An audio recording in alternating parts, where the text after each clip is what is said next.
Olá, amigos do canal, bem-vindos a mais um vídeo do Dicionário do Investidor. Nosso Day News, dia 29 de dezembro. Informações sobre fundos imobiliários, aquelas informações que vocês precisam saber, aquelas fatos relevantes, comunicados ao mercado e relatórios gerenciais que saíram ontem. Também um aviso sobre proventos que vão ser anunciados hoje, para você já poder se preparar em caso de eventuais compras, ainda no finalzinho do ano, né? Último pregão do ano, hoje. Último dia para se adquirir fundos imobiliários para vocês, e também alguns comentários do Kiko no final do vídeo. Então, tudo isso aí para vocês. Hoje nós temos altas e baixas do dia, proventos do dia, fatos relevantes, relatórios gerenciais e comentários do Kiko. Tem que dar esse aviso a vocês, esse vídeo não é uma recomendação de investimentos. Os ativos citados não podem ser considerados indicações de investimento. A escolha de ativos é de responsabilidade do próprio investidor e a rentabilidade passada não é garantia de rentabilidade futura. Altas e baixas do dia. O IFIX, nessa semana, está uma boa semana, né, gente? Já é mais um dia subindo. Todos os dias dessa semana subiu 0,57%, chegando a 2.850 pontos, podendo, assim, de repente, até fechar, já está positivo, né, nesse ano, pode fechar um pouco mais positivo, que abriu o ano a 2.810, 2.820, não lembro o número exato, mas tudo indica que vai fechar positivo esse ano, o IFIX, mas depois a gente, na retrospectiva, o vídeo que deve sair logo logo, vocês vão ver que esse positivo não é tão positivo assim. Já falando de ontem, das altas dos fundos imobiliários de modo geral, o MMVE11 subiu 26%, fundo imobiliário novíssimo, com baixa liquidez, PLR11 subiu 8,04%, fundo imobiliário com tempo determinado, né? O PLRI é um fundo de recebíveis que ele vai pagando amortização de tempos e tempos. SJU11 caiu 7,85%, subiu 7,85%, ontem tinha caído. O Life 11 subiu 6,81%. Esse daqui tem base 10, subiu bastante. FLMA 11 subiu 6,37%, deve ter sido relatório gerencial, o pessoal pode ter gostado. KNRE 11 subiu 5,66%. Maior queda, HUCJ11 caiu 11%, PAB11 caiu 10%, PSRN caiu 9%, PRSV caiu 8%, GSFI caiu 5%, CXRI caiu 3%. Agora os fundos imobiliários que pertencem ao IFIX, RB11, maior alta, 5,53%, RBRY11 subiu 3,26%, BTCI11, que é o antigo FXC11, subiu 3%, HGRE subindo 2,96%, MAL11 subindo 2,65%, e o CARI11 subindo 2,62%. Entre as quedas, PATL11 caiu 2,61%, TORD caindo 1,63%, Vino11, que ontem tinha subido 4,99%, hoje caiu 1,43%, um recuo natural, XPML11 caindo 1,22%, VTLT 1,10%, RBRP abaixo de R$50, caindo 1,01%. Entre os FIAGROS, PLCA11 subiu 5,95%, CPTR11 subiu 1,18%, JGPX 1,15%, LSAG11 0,66%, 67, DECRA também 0,67, voltando de novo acima de R$9 o DECRA, e o Vigia 11 subindo 0,51%, ainda bem longe daqueles 10,20, 10,30 que ele ficava, né? Dessa vez, o problema, tem uma emissão, ela baixa o preço. Aí o pessoal fala, depois da emissão o preço volta. Às vezes é rápido, mas quando a emissão é grande demais, que foi o caso do Vigia 11, é muito mais cotas no mercado, para você aumentar o preço, acaba precisando de um maior volume de compra. Então, nesse caso, não está subindo muito o Vigia 11. Vamos ver quando aproximar mais da data de proventos. Entre as quedas, KNCA 11 caindo 0,98%, SNAG 11 caindo 0,29%, o IAG 11 caindo 0,10% e o VCRA 11 0,08%. Entre os FIINFRAs, tivemos aqui O Cadif 11 subindo 1,37%, o Bidif 1,24%. Outras quedas bem pequenas, altas bem pequenas, mas de modo geral aqui já sinaliza mais positivo, né? Os FIINFRAs, pouca volatilidade, mas sempre mais positivo. Fonte de dados statusinvest.com.br. Anúncios de proventos, a gente terá hoje o anúncio dos proventos do último dia útil. Ah, Kiko, mas amanhã não é o último dia útil? Não, gente, amanhã é uma espécie de um feriado bancário, que acontece sempre no dia 30, então amanhã o banco não abre.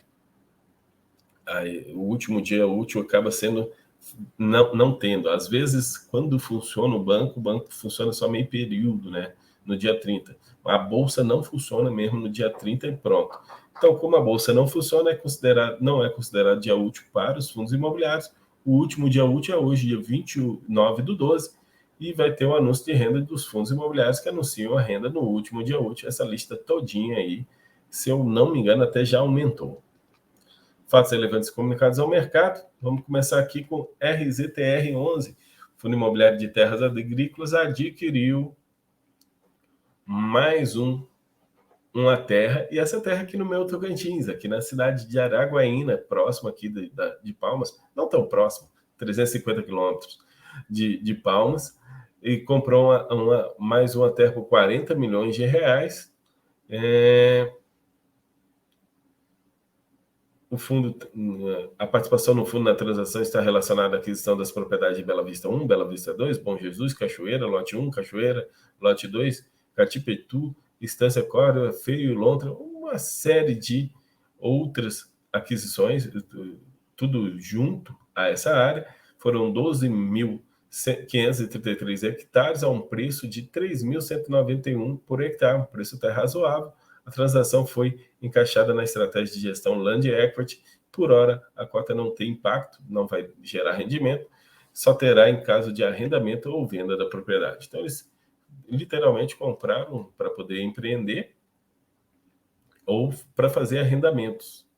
Não, diferente daquelas outras compras, onde ele compra e dá direito de recompra para o inquilino. Dessa vez ainda só fez a compra e ainda não fez o arrendamento. Esperar para ver quando saiu o arrendamento, aqui em Araguaína, Tocantins. Agora vamos começar aquela série de fundos que tiveram novas reavaliações de seus imóveis. O CJCT11 reavaliou o imóvel positivamente 2,76%, que impactou na cota do fundo 1,06%. Então, o VP vai subir 1,06%, CJCT11 é um fundo imobiliário de escritórios.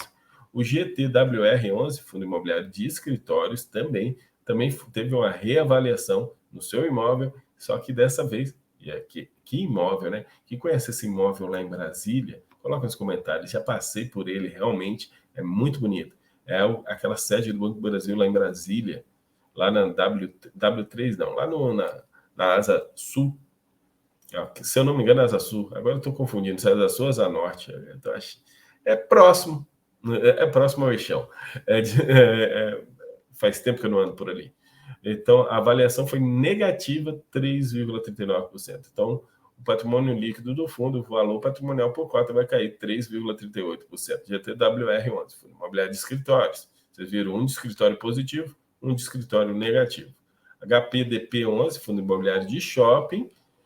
Também houve reavaliação do seu imóvel, ela é monoimóvel, resultado inferior 6,11%, e no valor patrimonial por cota vai ser negativo 6,05%. Então, HPDP11, o valor patrimonial vai cair 6,05%.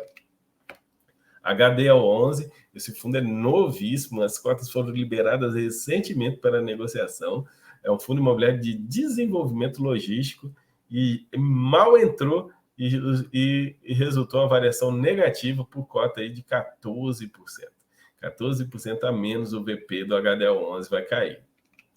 VTLT11, fundo imobiliário de logística, também teve uma reavaliação do seu imóvel, também foi negativo, 2,15% a reavaliação do VTLT Logística. Fundo de logística será reavaliado negativamente.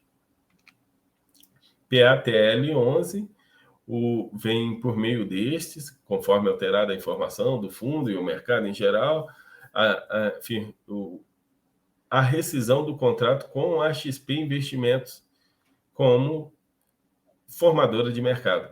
Então, agora, a PATL não dispensou a XP, então vai ser uma despesa a menos para o PATL 11. HFOC 11 também ainda é reavaliação de imóveis, né? Para quem não sabe, isso aqui é o RBCO 11, o antigo RBCO 11 agora é HOFC 11, eu botei o ticket errado. É HOFC, é o Head Office, Fundo Imobiliário de Escritório, foi reavaliado também inferior, 0,14%, vai ter uma variação negativa no patrimônio por cota de 0,02%. Então, é HOFC11, é o correto ticket. TRX F11, Fundo Imobiliário de Varejo, finalmente anunciou o final da sua última emissão de cotas. Foi captado aí R$ 325.214.380. Uma boa captação para o TRX F11. Realmente foi uma boa captação. Vai conseguir diminuir, como eles querem diminuir um pouquinho a alavancagem, vai fazer novas aquisições, o TRX. Só lembrando vocês que agora que eles anunciaram o encerramento da emissão, provavelmente após o anúncio de proventos dele, que é hoje, amanhã, então semana que vem já deve anunciar a liberação das cotas. O NCHB 11 também informou o final da sua emissão. Captou apenas 8.754.000. Poxa, 8 milhões eu estou falando apenas, né? Mas é pouco. Captou apenas 8.754.213,24. Foi essa a captação que teve o NCHB 11, que bancou a taxa de emissão. Essa aqui já foi TRXF, né? IHFOC, fim. Eu estou apertando a seta para o lado errado, perdão, pessoal. Relatórios gerenciais, vamos nessa. Começar com HOFC11, agora está certo o ticket lá em cima. O HOFC11, pessoal, eu trouxe nenhuma fala do relatório gerencial. Quem é cotista, recomendo dar uma lida lá e entender. Mas eu quero deixar bem claro o seguinte: quando era RBCO11, eles estavam pagando 32 centavos por cota.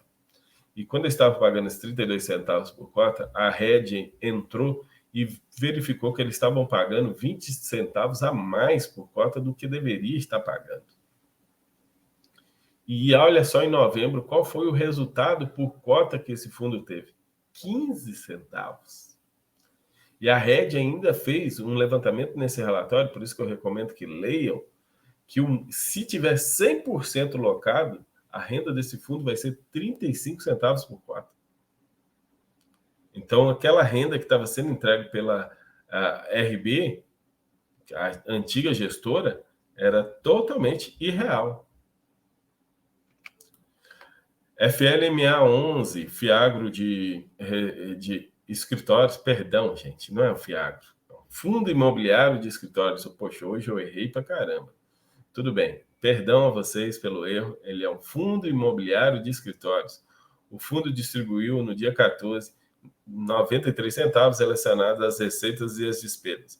Apresentou a redução de 2 centavos e ainda se mantendo 2,38% acima da média de distribuição dos últimos 6 meses. Cabe ressaltar que a elevação ocorrida no mês anterior foi atípica e resultante de uma receita adicional de locação retroativa do conjunto 32. Então, o normal de receita é os 93 centavos.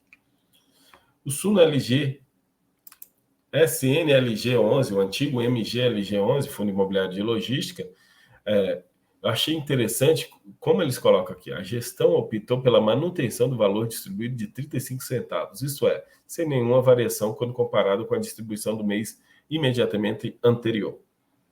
Conforme já mencionados em relatórios gerenciais passados, o Fundo Imobiliário possui a Sociedade de Propósito Específico, SPE, em sua estrutura que, por sua vez, acomoda o capital de terceiros, dívidas, CRIs, e não são isentas de impostos diretos ou indiretos, sendo tributadas segundo o regime de lucro presumido, qual a alíquota total é de 34% para os impostos diretos, integrantes das partes significativas da geração de receita com parte das empresas. Dito isto, Após o encerramento de cada trimestre, esses tributos são apurados e pagos e tem ao final do mês subsequente, o que afeta o resultado a ser repassado ao fundo.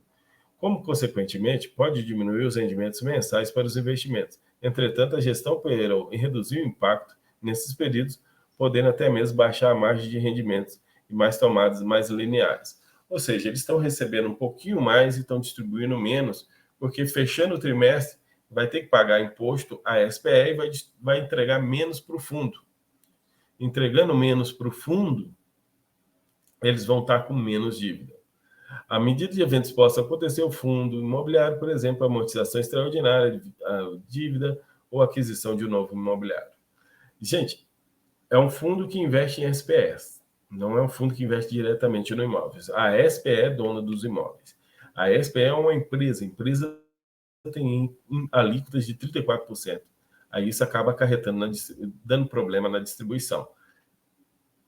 Também houve uma reavaliação, não uma reavaliação, um novo modo de avaliar o valor patrimonial por cota, houve uma alta significativa no VP do fundo do antigo MGLG11, hoje SNLG11. Comentários do Kiko. Pessoal, ontem era nas redes sociais para cima e para baixo, falando sobre o fim das isenções federais nos combustíveis. Pessoal, o fim das isenções federais dos combustíveis, todo mundo sabia que era só até final do ano. Todo mundo sabia que o Brasil não aguentava um pouco mais desse exagero, dessa isenção. Por quê? Porque o Brasil tinha que captar, e aquilo ali foi criado lá em julho para poder bancar, para poder realmente forçar isso. Então, com os fins dessas isenções agora, que vamos ter no início do ano, não vamos entrar no mérito se faz o Hélio ou se faz a Arminha, que tanto faz, gente. Vocês estão na mesma que eu, nós todos estamos aqui no Brasil, não importa em que você votou. Então, o que você tem que fazer? O IPCA vai voltar a subir? É isso que você tem que avaliar. Se você... Já vou até colocar a resposta aqui. Sim, o IPCA vai voltar a subir. Se o IPCA vai voltar a subir, o que você, em vez de ficar reclamando aí em redes sociais, faz o L, ou coisa parecida, planeje-se para ter uma carteira que te proteja do IPCA. Tenha seus investimentos protegidos do IPCA. A gasolina vai ficar mais cara. Talvez não na mesma proporção, porque ainda tem questão só está claro ainda a isenção dos impostos federais, que é o grande maior desconto da gasolina foi os impostos estaduais. Então, a gente ainda não sabe direito como é que vai ser esse impacto de volta, porque ainda pode acontecer dos estaduais voltarem, apesar do pessoal terem deixado bem claro que, de acordo com a lei, o imposto ficou em 18%, o ICMS. Mas vamos esperar para ver o que pode acontecer. Mas já te garanto, vai ter sim retorno de IPCA. E vocês que venderam durante o período de deflação, que todo mundo sabia que a deflação era temporária, e o IPCA ia voltar, todo mundo sabia disso. E isso antes da eleição, antes de saber quem era o próximo presidente. Todo mundo sabia disso, que aquilo lá foi um período temporário, durou muito, 3 meses. E eu também não digo que seja errado, não. Por mais que muitos julguem como uma ação eleitoreira, o Brasil tinha que fazer alguma coisa, o governo tem que fazer alguma coisa. Quando a gente está com a inflação alta, o governo tem que fazer algo para poder retê-la. Não é só aumentar a taxa de juros. Então, o governo tentou fazer alguma coisa para fazer isso. Então, não foi tão ruim assim. Foi ótimo. Então, se o governo não fizesse nada, a gente ia estar pagando até hoje gasolina de R$7. Vai voltar para R$7. Pelo menos ficamos mais um período comprando mais barato, caso volte. Então, realmente, o governo talvez tenha apostado que a guerra na Rússia poderia acabar mais cedo e não deu certo, não acabou. Mas o governo tinha que fazer alguma coisa. E se a inflação voltar àqueles patamares de mais de 1%, igual estava antes, o próximo governo vai ter que fazer alguma coisa também para segurá-la. Não basta usar só taxa de juros para cima, porque a taxa de juros para cima aumenta a dívida do Estado. tanto que bateu recordes. Quem pode olhar aí, a nossa dívida, a dívida interna do Brasil bateu recordes nesse final do ano. Taxa de juros alta gera isso. Tá certo, pessoal? Vamos encerrando por aí. Muito obrigado a todos. Vou encerrando por aqui. Um grande abraço a todos vocês. Amanhã, o último Day News do ano. Hoje à tarde, retrospectiva 2022 dos nossos investimentos que a gente aprendeu esse ano, que isso que é interessante. Eu não quero saber se eu ganhei dinheiro ou se eu perdi dinheiro. Eu quero saber o que eu aprendi, porque aprendendo eu vou ganhar muito dinheiro mais para frente. Um grande abraço e até a próxima, pessoal.